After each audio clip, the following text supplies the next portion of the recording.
evening. If you are brand new to the... All right, so agent update and sales track review. Last week we looked at lesson number 2, your 15-second commercial. And just to start off, I always want to remind people about the first 6 lessons of sales track. The first 6 lessons are your introduction.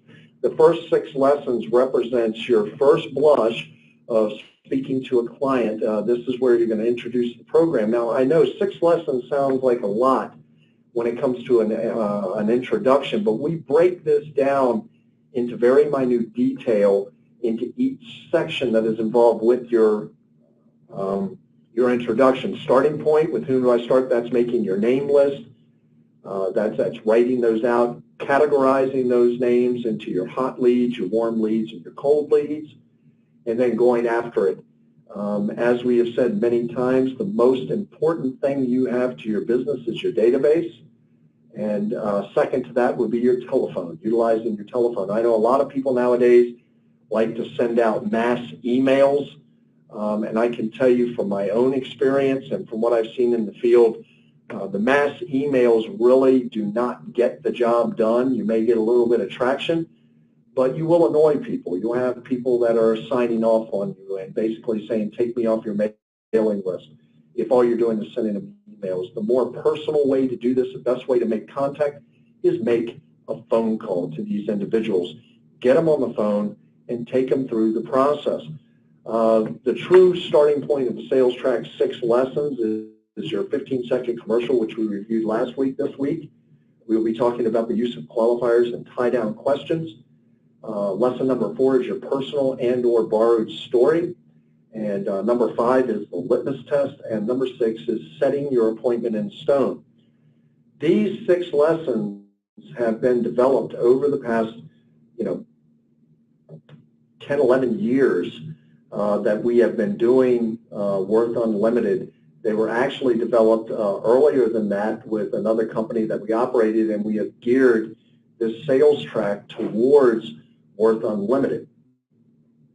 Now, what you need to know is if you are in any sales industry, I don't care if it's floor sales, mortgages, insurance, most companies have a talk track or a sales track that they like to follow, a sequence of events that they want to see occur that will, from their experience, from their research, from hard numbers, will give you the best opportunity of success in your business.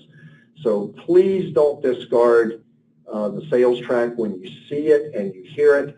There will be things, if you've been in sales for a while, where you go, well, I already know that. Well, I already know that. At the end of the day, many times we need to get back to basics. We need to remember where we started, and we need to remember the fundamentals. If you're brand new to this industry or to this business, I would strongly suggest that you follow sales track in order. I would suggest that you try to follow the language as best as you can, and that's why we record these sessions, so you can go back and listen to it until it becomes second nature to you. One of the hardest things I found, I used to teach, I used to coach baseball and coach intramural football.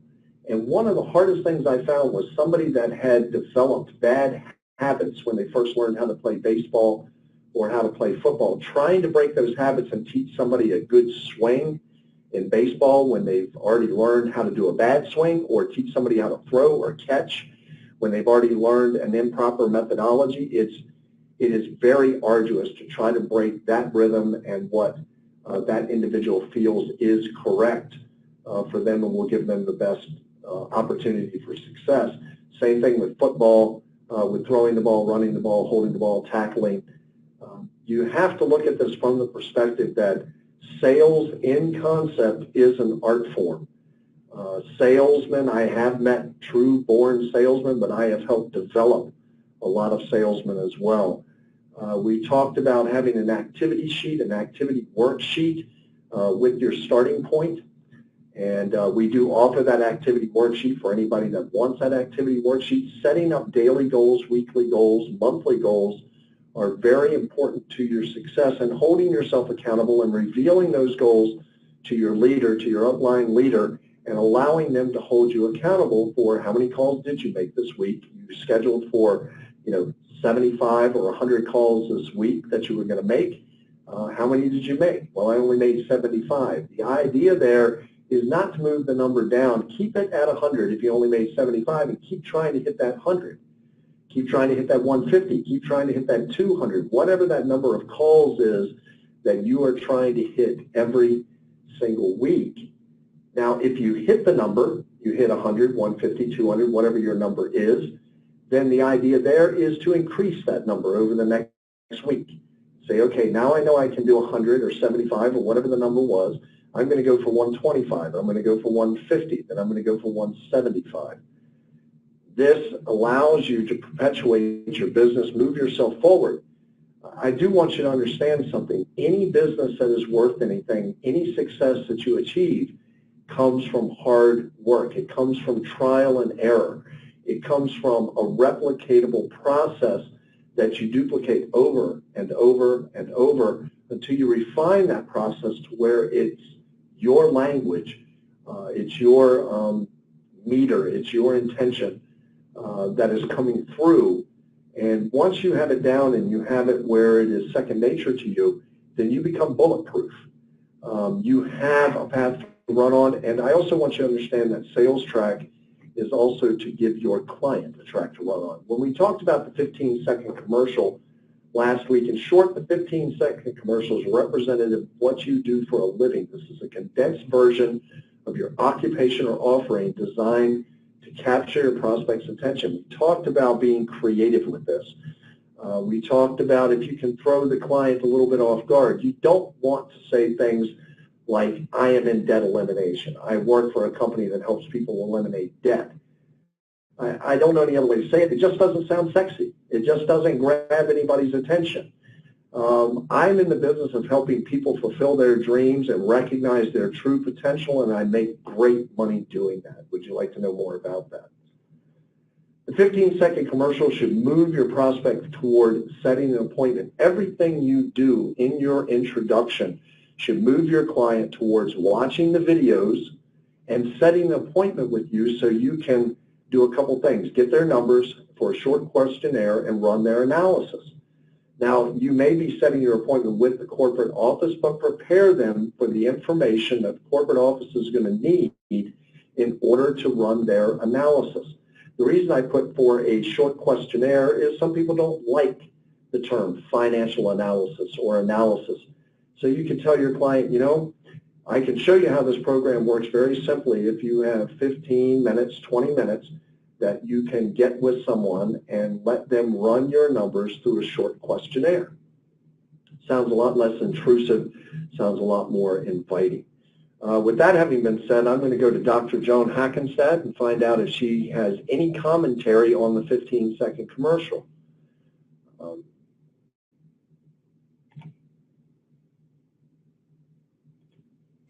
Dr. Joan, are you there? I am. Sorry, I had me muted also. No, don't worry about it. That's, you know, this is what we do every Monday night. So I knew you were there. I just knew it was a matter of time of clicking on it. So with the 15-second commercial, is there anything that you would like to say to the field that maybe I didn't cover in that brief overview? The commercial is rather imperative, and I don't think we spend as much time on it as we should. This is going to make or break whether or not you move forward in the conversation, not to scare you whatsoever.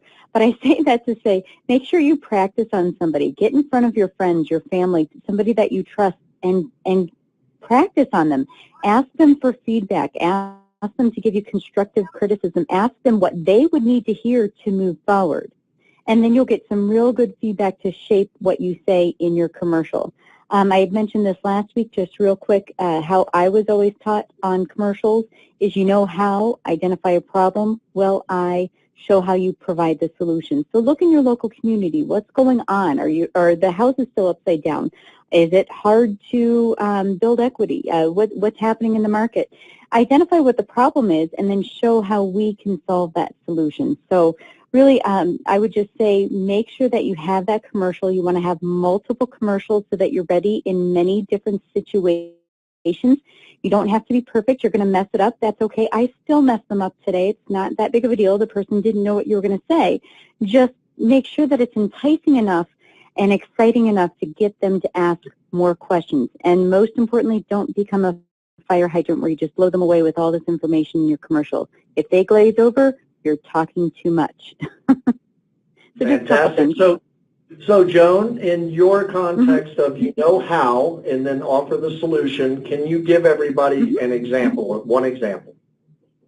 Oh, absolutely. Well, you know how most people spend most of their life in debt paying on things like mortgages, credit cards, auto loans, student loans for what seems like forever? Well, I show people how to beat the banks at their own game and pay those off as quickly as possible. And I just want you to know that was 12 seconds. So that is perfect. Ah, shoot. No, that's Too perfect. long. Just kidding. What we're really looking for, Joan mentioned something last week, and I think he did, that you have about 7 seconds to grab somebody's attention.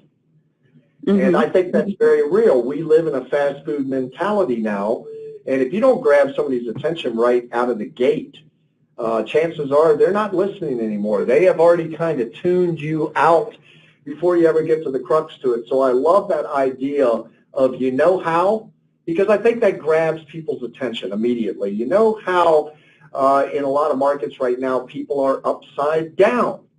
Well, we show people how to gain equity in an incredibly quick fashion in an upside down market. You can play with this in many different arenas. You could come up with something a little bit funny if that's what you like. You know, I'm in the parole business, and banks have been handing out 30 and 40-year sentences to their mortgage clients. We parole our clients from their mortgage in as little as 9 to 15 years, or whatever that number looks like for you.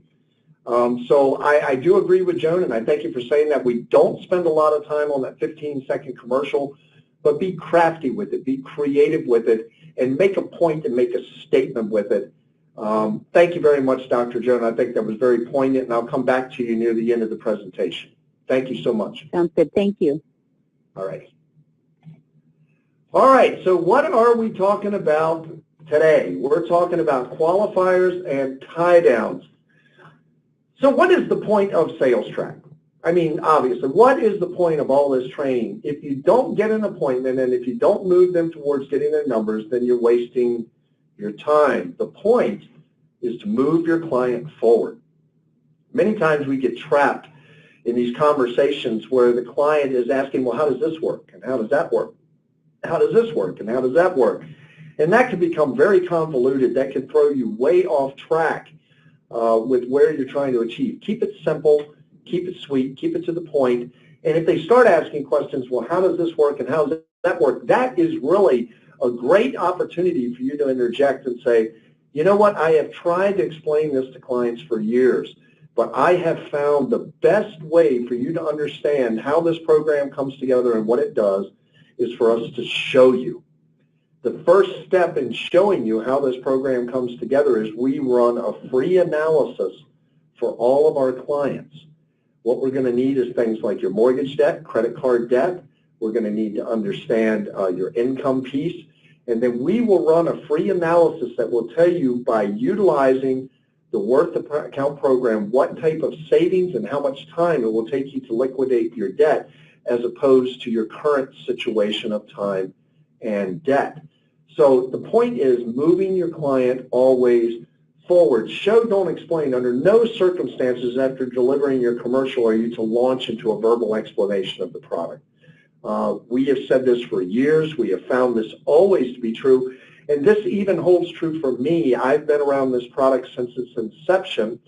I probably know as much or more than anybody in the field about this product, how to explain it, how to deliver it. I trained on it in a lot of our training sequences on the product, on demonstrations and things of that nature. And I do not try to explain this product to a client. I like to show the client, and I show them first through an analysis. If they're not moving to the analysis, I may show them a demonstration of the product prior to trying to run that analysis for them. And all of you that are agents in the field have access to a demonstration account. It's your same username and password that you use for your agent portal or your product. If you do not load the link for your demonstration account You can contact Worst Support at 877-576-5563, and they can give you the URL address, the web address, for the demonstration account, and then you log in with your username and password. In your agent portal, there's also a demonstration script that if you follow that script, you will deliver a very strong demonstration for your clients. The idea of qualifying questions and tie downs is to qualify your prospects. It's imperative to your sales process and the sales track to qualify the client. So what are we really talking about? We're not talking about qualifying them as far as financially. We're not talking about qualifying them on credit score. We're using these soft close or tie down methodologies to basically determine the desire of the client to move forward, the desire of the client to get out of debt, the desire of the client to have another offering with their business or to be an agent, or for their desire for wealth accumulation. How much effort will they put into it? What we don't want to do is sell the product to individuals that we know are not going to use it. The other thing is we always want to maintain a line of ethic and a line of value with the client if somebody does not qualify. In other words, they spend more money than they make, or they are absolutely just breaking even at the end of each month and they don't have multiple debts. That is not the client that you want to sell this program to. We want to be very defined in this. We want to make sure that the clients that are purchasing the program have at least some money in reserve at the end of each month. That could be as little as $15, $20, $25 a month left over after they have all of their income and they've paid all of their bills. But somebody that is scratching right at zero or spending more money than they make is not a good qualified client for the program. I have heard in the past that some agents have run analysis for clients and said, well, why don't you just become an agent? And then if you become an agent and you make one sale per month as an agent, you're making $496 on that sale. Let's load that money into your discretionary income, and let's see what the report says. I don't feel that that is an ethical way to approach your business. And the reason that I don't is so many people are in dire straits right now financially, and they think, well, it can't be that hard to sell one program a month. But if you have somebody that's already upside down, they're already stressed out, they've never done sales, you're taking a shot in the dark there, and what you don't want is to sell somebody a bill of goods that they cannot use or will not use, because what you basically do is muddy the waters for any future sales to people they may know. It is much better to tell the client at that point, you know what, I really don't see a lot of benefit here for you. I'm going to show you what the report says and allow you to make your own decision, but you really need more money in reserve, or you need to have the desire to truly get out of debt or the desire to truly work the program. A soft close is designed to lead the prospect in a certain direction, and in all cases, the soft close objective is to get the prospect to softly commit now and to tie them down later in the sales process for the closing. So the soft closings, the tie downs, they play in to the client at closing. These are things you're going to repeat back to them if they begin to wiggle or try to back out of the sale. Some good initial qualifying questions are, do you have a mortgage? Do you have a home? Is your home free and clear? Is it paid for? Do you have debt? Do you have multiple debts? There's other qualifying questions. Is debt, is your current indebtedness something that is on your radar to eliminate? What do you feel about the debt situation in America today? If you knew there was a way to eliminate debt in 1/2 to 1/3 the time, would that interest you? These are probing questions. How does debt make you feel? Let them talk. Do it in an open-ended question after that. Do you have a mortgage? Well, yes, I do. Well, how does it make you feel how much money you're going to be sending to the lender? How does it make you feel how much interest the bank is going to earn off of your mortgage? Let's dream for a second. If you didn't have a mortgage, you have how many years remaining now? They tell you 28. if you could eliminate that mortgage, let's say in 14 years, what could you do with 14 years of mortgage payments? How could you build your portfolio stronger? So I'm giving you a couple examples here, but I want you to understand these initial qualifying questions are to determine their desire or their discomfort with their current indebted situation, or maybe they come back and tell you, you know, I have a lot of friends that are in a lot of debt, and I think this program could help a lot of people. This is what you're probing for. Wait for a response. Every time you ask a question, wait for a response from the prospect. Don't bowl them over. Don't ask 3 questions in rapid fire. Ask a question, be quiet, and no matter how long it takes, wait for a response. If they ask a question before responding, lead them back to your original question and get a response. Don't ask them a question, then they ask you a question. Take them always back to that initial question. Get a response out of those individuals on that initial question. This can be very frustrating. It takes practice not to oversell or to overtalk. I think many of us get anxious. I think many of us really believe in the product and enjoy the product, and we don't mind talking about it. We want to try to explain it. Stay to your sales track. Move them in the direction. Ask the questions. Let them talk. Truly listen to what they're saying, because this is how you're going to build your value propositions for the client. This is how you are going to make the product more enticing for their individual needs or their individual situation. If you get a negative or a positive response, if your prospect does not reply positively to these previous statements, then you're probably talking to the wrong individual, or consider terminating the process right there. That doesn't mean that you don't probe. That doesn't mean that you don't ask future questions. That doesn't mean that you don't try to direct. But I want everyone to understand that what we're really trying to do here is help individuals. So above all, I want you to be kind.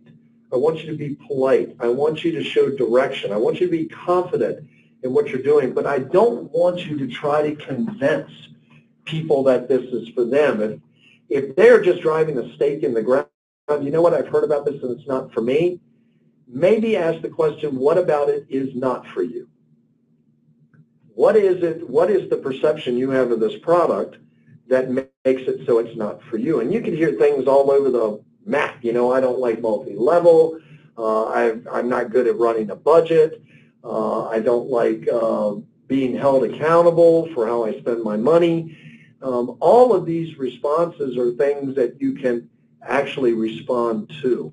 If your prospect responds positively to one of the questions above, then proceed to your tie-down possibilities.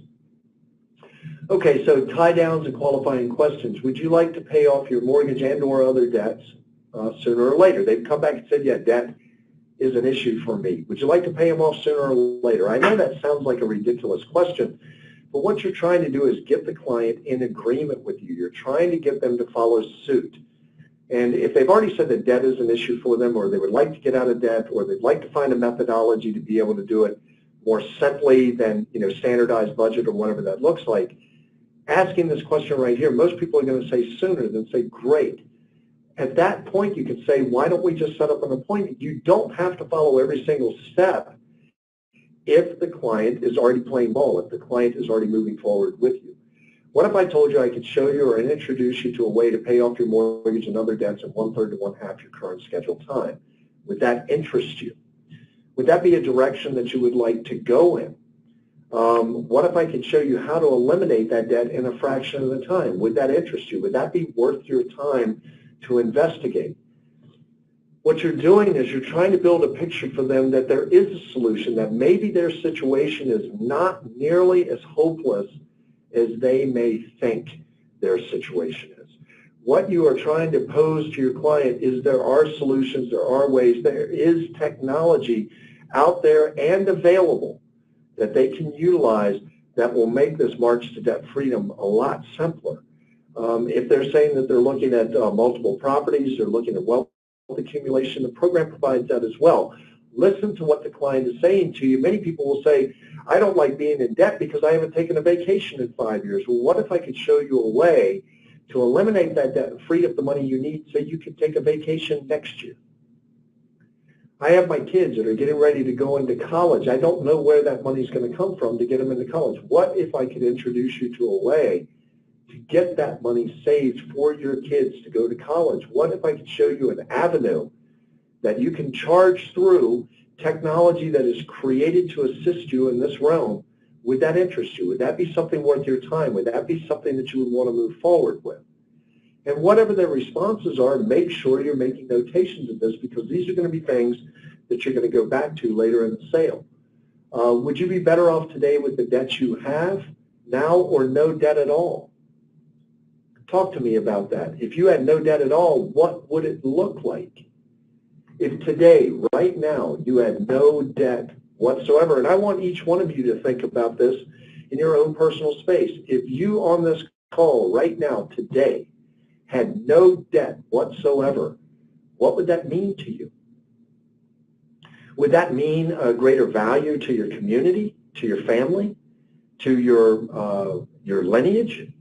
Would that mean a greater sense of ownership to the things that you're involved in? Would you donate more money? Would you donate more time if you had no debt?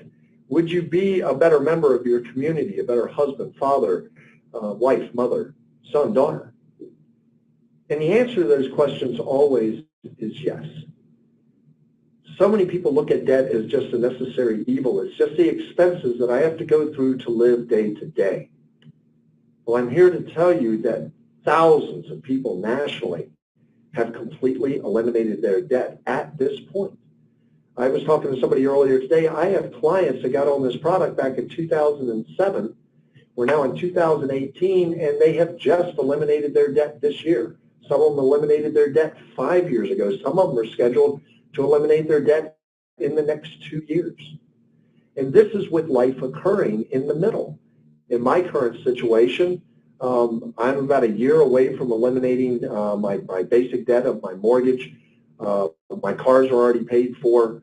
I just have that small mortgage amount remaining. And in that, I've helped pay for my daughter's education. I have purchased 2 cars. So I had the original 2 cars I had that I owned, and I now have 2 new cars since I've been on the product. The program opens great avenues. I had somebody ask me, does the program really do what you say it'll do? And the best answer that I have for that is get on the program and use it yourself. And if you get on the program and you use it yourself, what you're going to find out is that there is no magic with this product whatsoever. It is all mathematics. If you tell it every bit of money that you have coming in the door, be honest with the program, and every bit of debt that you have going out the door, and there's any leeway there at all of some reserve income at the end of the month or discretionary income at the end of the month, you will see success with this program as long as you're honest with it, you update it, and you follow the instructions that are given to you in the prompts of the program.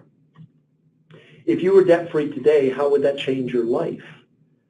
You want to let your clients dream a little bit with these questions. You want to ask them an open-ended sequence so they can think for a little while, so they can dream for a little while, so they can really tell you what is truly important to them and where that value proposition is going to come and where it is going to land for them that is going to make the most sense for that client. Tie downs and qualifying questions. If you knew having no debt would be life-changing and I could show you or introduce you to a way to pay off your mortgage and or other debts in 1/3 to 1/2 your current scheduled time, would that interest you? Would you want to hear more about that? These are some follow-ups.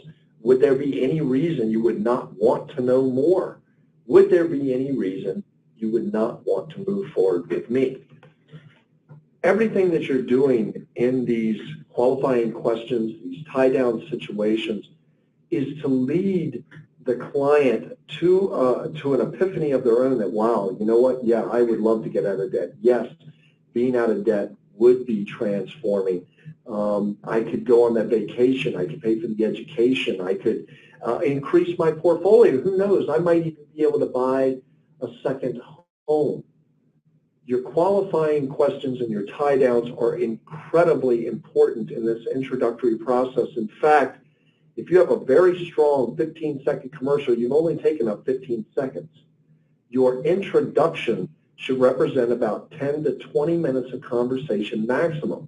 And me personally, I would spend most of my time in this area with your client probing them.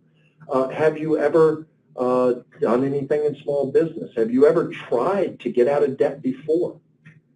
There's a great question. Have you ever tried to get out of debt before? If so, have you ever used the system to try to get out of debt? If so, what was that system? Can you tell me a little bit about how you tried to get out of debt in the past? Do you feel defeated by your debt? Do you feel that there is no way to get out of debt? Talk to me about that a little bit. How does having all that debt weigh on you? You can share from your own life if you're on the product or you've had success in getting out of debt with a client to say, you know what, in my world, I was looking at 30 years on my mortgage. And we're going to go into this more and more in the personal and borrowed story. But throughout the process, this is one area that I would say you can ask qualifying and tie-down questions throughout that entire 20-minute process. Whatever they respond to you with information, you could have just done your personal and borrowed story, which we're going to get into next week. And they could come back and say, wow, that's very interesting, and you could ask them another qualifying question.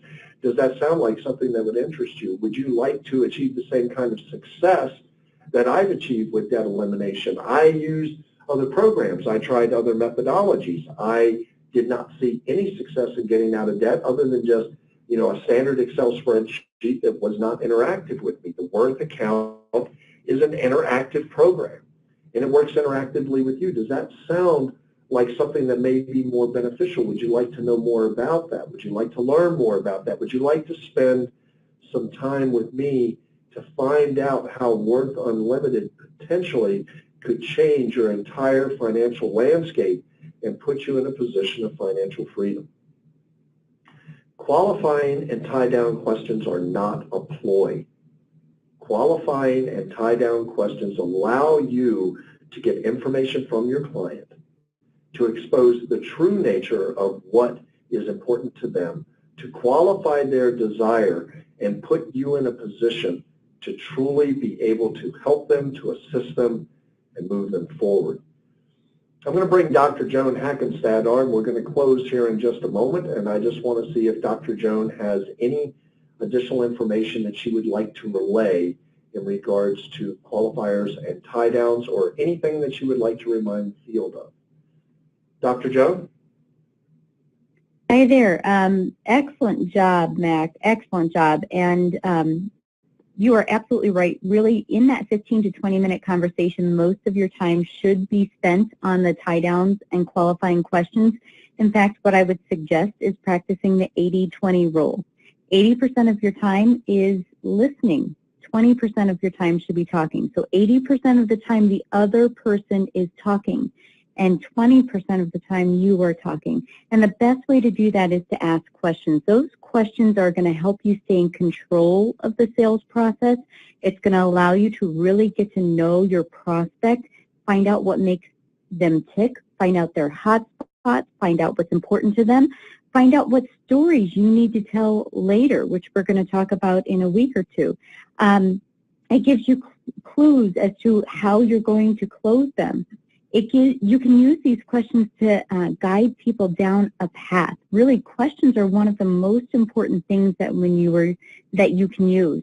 And I'm so sorry, excuse me. It's also going to help you weed out people that are not interested in moving forward. There's really no point in moving forward with somebody that's not interested in paying down debt. If you've asked them a question of, hey, doesn't it make you mad all that interest you're going to give away to the financial institution? And they say, no, I love it. I think it's fantastic. In fact, I would love to work a lot more and give them a lot more money. Are they a good candidate to be a client? Well, gosh, no, of course not. So this is going to give you a lot of really good insight. Don't move forward with somebody that's not interested, but truly listen to what they have to say. Keep your agenda off the table. And remember, when we say something, we're perceived as a salesperson, so the prospect doubts it. They doubt what we have to say. But when a prospect says something, it's absolute 100% truth. You can use these questions to your advantage. You can use these questions to get the prospect to say all the positive things they love about getting out of debt, all the things that that hasn't worked for them in the past. You can get the prospect to sell themselves if you use the questions the right way. So there's an art to asking questions, and really make sure that you're listening to what they have to say, that you're using them to guide them down the path to weed out people that aren't interested, and really have the mindset of, I truly want to get to know the person in front of me. I'm truly interested. I'm seeking to understand, not to be understood. Questions are truly going to be the most important thing you can do in the sales process. Remember, your goal is to find the pain, not the problem. Truly get to know what's important to that person. Matt? I really love what you said. I thought it was very pointed, and you brought up something that I think is very important for people to understand. And that's the simple fact that you don't want to waste a lot of time with people that have no interest whatsoever. That is a big part of sales track, as well as weeding out the individuals that really have no interest in what your offering is, so you don't waste a lot of time. One of my key kick phrases that tells me that I don't want to go any further is when a client or a prospect says, when a prospect says to me, convince me that this is the right thing for me. I have actually looked at prospects before when they say, convince me that this is right, or convince me this is the best product, or convince me that this works. I always say to them, if I convince you, it's not going to do you any good, because the reality is it already needs to be on your radar. My experience also tells me that in my early days, when I was going strong after sales and in the context of just trying to make any sale I could, the people that I had, we'll say, convinced, or it took me months and it was just trying to convince them, look, it really works, it really does the job, it'll do it for you, this is right for you, they were the individuals that were usually discontent with the product.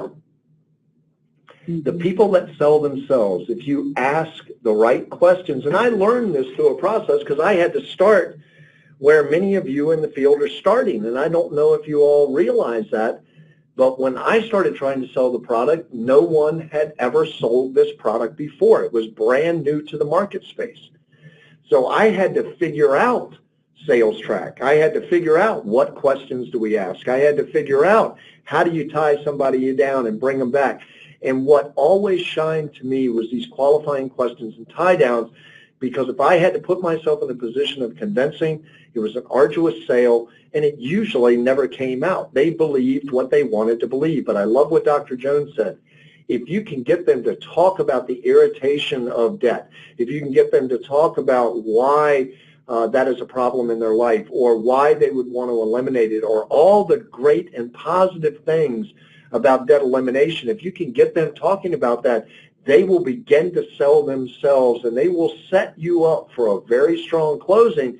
Because when it comes to closing, they say, I need to think about it. You can say, well, I thought you had told me that, debt was the reason you haven't been able to go on a vacation.